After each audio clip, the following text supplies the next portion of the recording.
When is the right time to leave the safety of a job and start your own business? It's one of the hardest decisions anyone can make.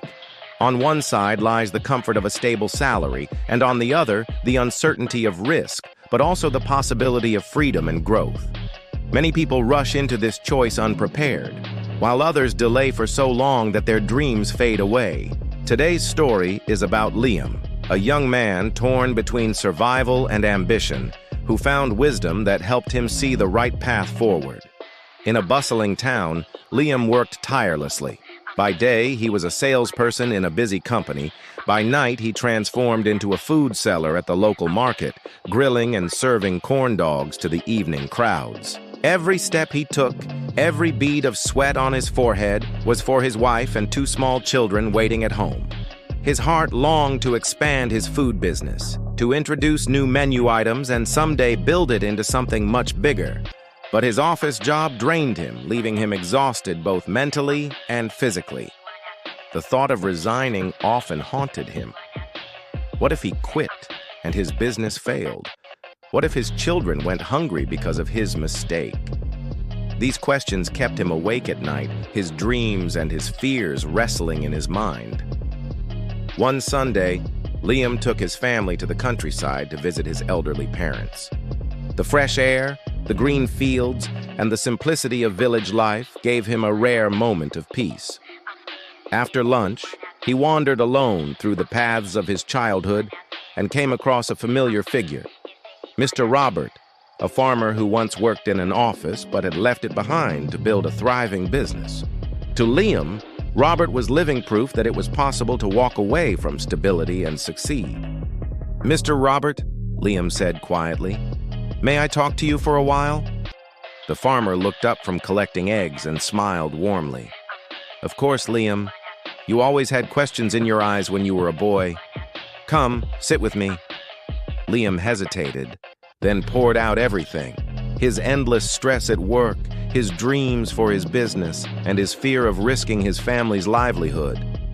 Robert listened patiently, his expression calm and thoughtful. After a pause, he said, "Liam, starting a business is like planting a tree. If you do it without care, the seed dies. But if you prepare the soil, water it, and protect it, the tree will give you shade for life. Let me share with you 7 things you must consider before leaving your job. Without them, the risk is too great." Liam leaned forward, desperate for guidance. "First," Robert said, "take small steps. Many people fail because they try to start big without experience.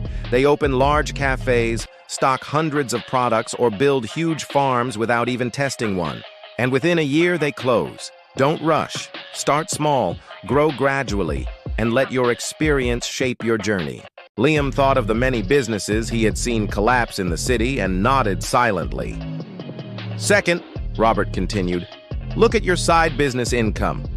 If it already meets your family's needs, that's good, but not enough.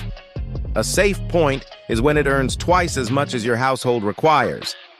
Business has ups and downs, unlike a stable salary.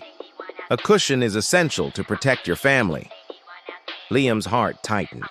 He realized his food stall was not yet close to that level. "Third," Robert said, "you need an emergency fund. Save enough to cover at least 6 months of living expenses. 1 year is even better. When business feels unstable, that safety net will give you peace of mind to keep going instead of quitting too soon." Robert's voice softened as he poured Liam a cup of coffee.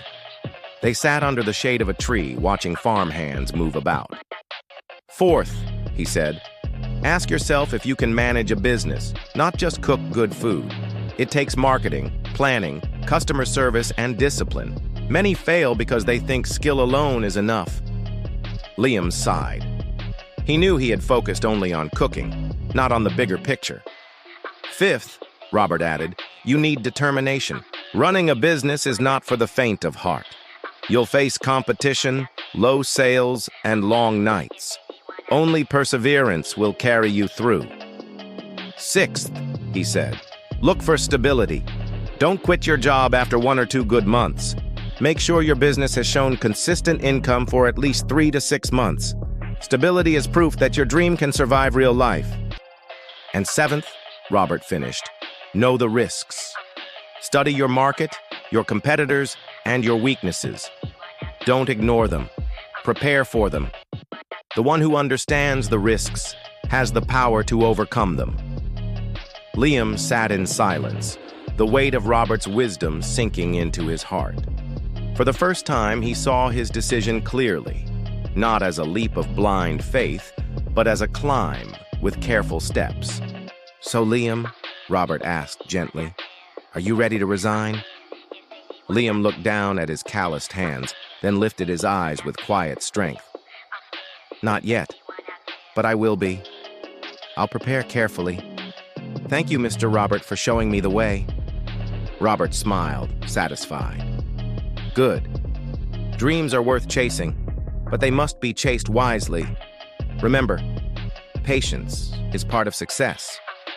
That evening, as Liam returned home, his heart no longer felt torn apart by fear and doubt. He wasn't ready to quit tomorrow, but he now had a plan. And with every corn dog he grilled at the market, he saw not just food being sold, but a seed being watered. The day would come when he could stand tall as a business owner. And when it did, he would know he hadn't just jumped blindly, he had built his future step by step.